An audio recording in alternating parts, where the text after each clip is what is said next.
Magandang umaga po, kapamilya. Ito po si Father J-Boy at tayo na po magkape at pandasal.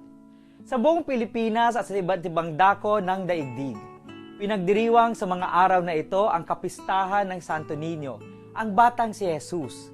Sa sinulog sa Cebu at ati-atihan sa Aklan, inaalala natin ang kasaysayan ng ating pananampalataya. Nagsimula tayo bilang pagano at sa pagdating ng mga Kastila, tinanggap natin ang pananampalatayang Kristiyano.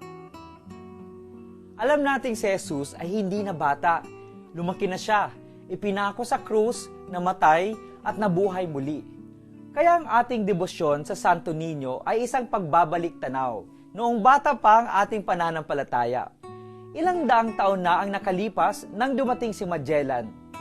Ngunit lumaki na ba ang ating pananampalataya? Napabago ba ng ating buhay Kristiyano ang ating bansa?